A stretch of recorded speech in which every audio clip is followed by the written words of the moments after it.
रामकृष्ण हरी. एकदा नारद मुनींनी श्रीकृष्णाला सहज विचारले, देवा, सत्संग सत्संग म्हणतात, त्याचा एवढा काय हो महिमा? यावर देवाने त्यांना काही एक उत्तर न देता एका कीटकाचा निर्देश करून सांगितले की तो कीटक तुझ्या प्रश्नाचे उत्तर देईल.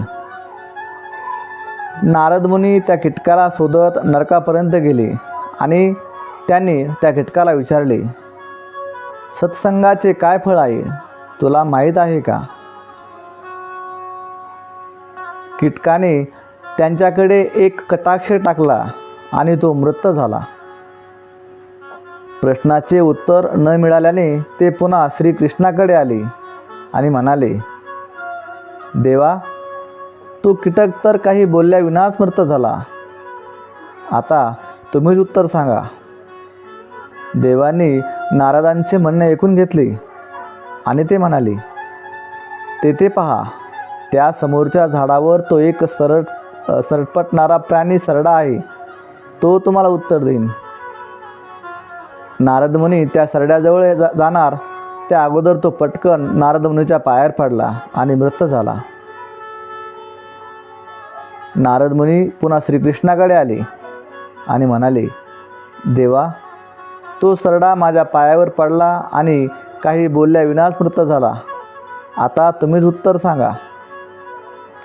श्रीकृष्ण पुन्हा म्हणाले, तेथे पहा, त्या समोरच्या झाडावर घरट्यात एक नुकतेच जन्मलेले पोपटाचे पिल्लू आहे. ते तुझ्या प्रश्नाचे उत्तर देईल. नारद मुनी त्या पोपटाच्या पिल्ल्याजवळ गेले आणि त्यांनी त्यालाही तोच प्रश्न विचारला. पोपटाच्या पिल्ल्याने एकदा डोळे उघडून त्यांच्याकडे पाहिले आणि त्याने डोळे मिटले ते कायमचेच. नारद मुनी मनाशी विचार करू लागले, काय सत्संग करण्याचे फळ मृत्यू आहे? कारण मी ज्यांना ज्यांना हा प्रश्न केला ते मृत्यू पावले. अत्यंत दुःखी होऊन ते पुन्हा श्रीकृष्णापाशी आले आणि म्हणाले, देवा, आपल्याला सांगायचे नसेल तर नका सांगू, पण मी ज्यांना ज्यांना हा प्रश्न विचारतो ते मृत होत आहेत.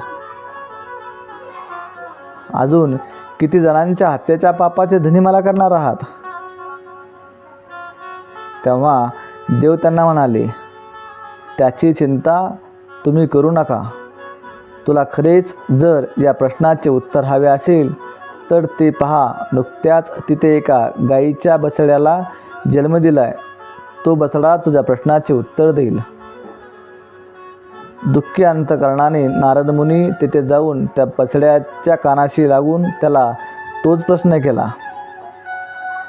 त्यानेही नजर वळून त्यांच्याकडे पाहिले आणि तेथेच प्राण सोडला. नारद मुनी घाबरून देवाकडे परत आले. तथापि त्यांना पुन्हा एकदा आश्वासित करून श्रीकृष्ण म्हणाले, राज्यात नुकताच एक राजपुत्र जन्माला आला आहे. त्यांच्याकडून तुम्हाला निश्चित या प्रश्नाचे उत्तर मिळेल. नारदाने विचार केला, आतापर्यंत कीटक, सरडा, पोपट आणि बछड्यांची मृत्यूने माझ्यावर काही आपत्ती आले नाही, पण राजकुमाराचे जर काही बरे वाईट झाले तर माझे प्राणही संकटात येऊ शकतात. तथापि देवाच्या भरोशावर ते राजकुमाराकडे गेले. त्यांनी घाबरत घाबरत मोठं धाडस करून राजकुमाराला मांडीवर घेतले. त्याचा पापा घेण्याचे निमित्त करून हळूच त्यांनी त्यांच्या कानात विचारले, सत्संगतीत राहिल्याने काय लाभ होतो? नारद मुनीचा प्रश्न ऐकून राजकुमार हसू लागला आणि म्हणाला, मुनिश्रेष्ठ, अजून आपण सत्संग काय असतो तर नाही समजलात? अहो, आपण पहिल्यांदा मला भेटला तेव्हा मी कीटक होतो. आपण मला हा प्रश्न विचारला आणि मी मेलो आणि सरडा झालो. मी आपले दर्शन होताच आपल्या पायावर प्राण सोडला. त्यानंतर मी पोपट म्हणून जन्माला आलो. नंतर आपल्या दर्शनाने मी घरट्यात प्राण सोडला आणि मला बछड्याचा ध्येय प्राप्त झाला. एकदा पुन्हा आपले दर्शन घडले आणि बछड्याचा देह पाडून सर्व देहामध्ये श्रेष्ठ असा हा मनुष्य देह प्राप्त झाला. पुन्हा आत्ताच्या दर्शनाने मला पूर्णत्व प्राप्त झाले. हे सर्व आपल्यासारख्या संताचे दर्शनाचेच फळ आहे. ज्यांना आपल्यासारख्या संताचा सहवास मिळतो ते धन्य आहेत. नारदांना त्यांचे प्रश्नाचे उत्तर मिळाले व सत्संगाचा महिमाही कळाला. नारायण नारायण म्हणत ते देवाकडे आले आणि म्हणाले, देवा, जशी आपली लीला आगाध तशीच आपली समजावून देण्याची पद्धतही दिव्य आहे. म्हणून जीवन जगताना संगत ही खूप महत्त्वाची आहे. बाभळीच्या झाडाशेजारी केळीचे झाड वाढले तर बाभळीच्या काट्याने त्याची संपूर्ण पाने फाटून जातात. या उलट चंदनाच्या झाडाशेजारी लिंबाचे झाड वाढले तर लिंबाच्या गाभ्याला चंदनाचा सुवास येतो. ज्याप्रमाणे रामाच्या सहवासात हनुमान धन्य झाले,